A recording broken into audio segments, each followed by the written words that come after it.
Today, we dive into an exciting new episode dedicated to the most significant events in the field of astronomy and space exploration. From spectacular auroras visible in various regions to the latest activities of the Sun, not forgetting the thrilling launch of the Europa Clipper mission to one of Jupiter's most enigmatic moons. And that's not all! If you're passionate about space and want to stay up to date with the latest discoveries, news, and curiosities, don't forget to subscribe to our channel and ring the bell to receive all notifications about our upcoming videos. Are you ready? Let's begin. In October, the Sun was truly the star of the astronomical scene, with a series of events that amazed not only experts, but also space enthusiasts around the world.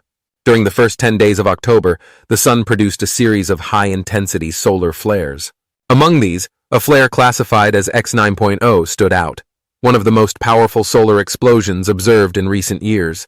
It's interesting to note that the classification scale for solar flares is divided into 5 main classes: A, B, C, M, and X, with the X class representing the most extreme events. But what does such an intense solar flare mean for us here on Earth? Every time the Sun emits a flare of this magnitude, the energy released can have tangible effects on our planet, especially when accompanied by a coronal mass ejection, CME. This phenomenon occurs when enormous amounts of charged particles and plasma are expelled from the Sun and travel through space. If these particles strike Earth's magnetic field, they can trigger a geomagnetic storm. Geomagnetic storms are events during which the Earth's magnetic field undergoes strong disturbances due to interaction with charged particles from the Sun. The geomagnetic storm caused by the CME on October 9th was classified as a G4 level storm, which indicates a very strong event on a scale from G1, weak, to G5, extreme. The effects of geomagnetic storms can vary and include disruptions to radio communications and GPS signals, as well as potential damage to power grids and satellites in orbit. One of the most fascinating and visible effects of geomagnetic storms is the polar auroras. During these events, charged particles from the solar wind interact with atoms and molecules in the Earth's atmosphere, exciting oxygen and nitrogen and causing them to emit light. The result is a breathtaking display of dancing lights in the sky, typically occurring in polar regions, but during a geomagnetic storm of this intensity, they can extend to much lower latitudes.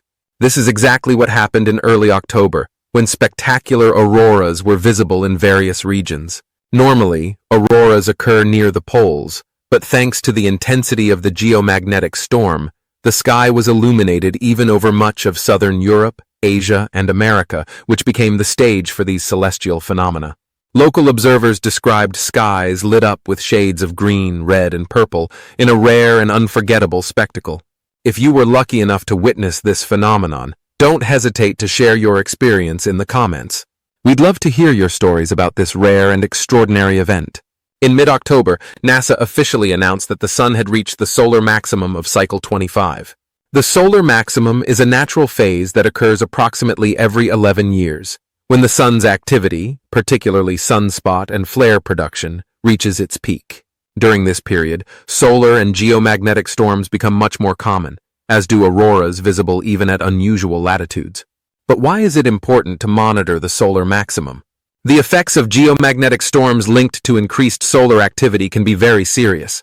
In today's world, which critically depends on satellite-based and electrical grid technologies, solar flares and CMEs can interfere with GPS signals, cause long-range radio communication blackouts, and, in extreme cases, inflict significant damage to power grids, as happened during the famous Carrington Event solar storm in 1859.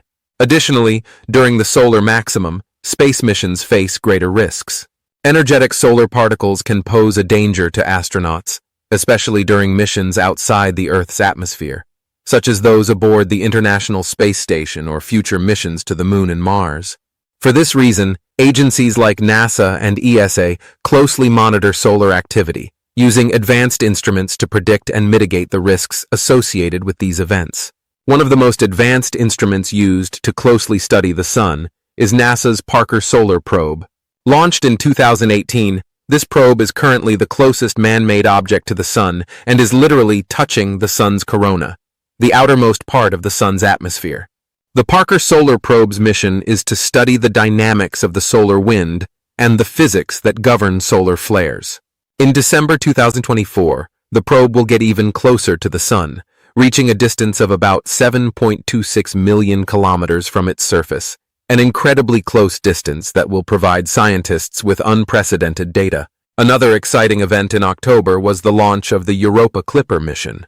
On October 14th, after years of preparation and some delays, the probe finally launched aboard a SpaceX Falcon Heavy rocket. The destination of Europa Clipper is Jupiter, specifically its icy moon Europa, which has been the focus of scientists due to its potential to host extraterrestrial life.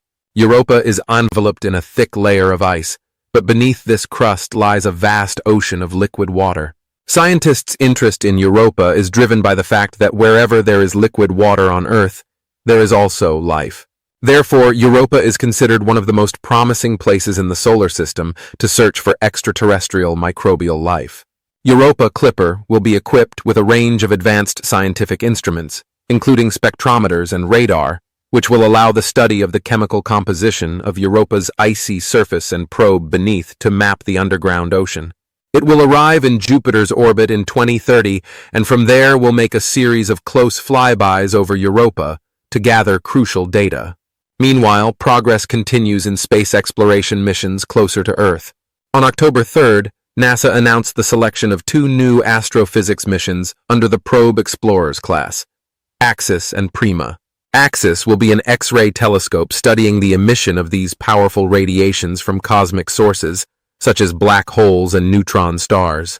Prima, on the other hand, will observe the universe in the far infrared, allowing for the exploration of the first galaxies formed after the Big Bang and the study of star evolution. We've come to the end of our journey among the stars. If you enjoyed this video and want to continue exploring the secrets of the universe with us, subscribe to the channel and ring the bell so you don't miss our next space adventures.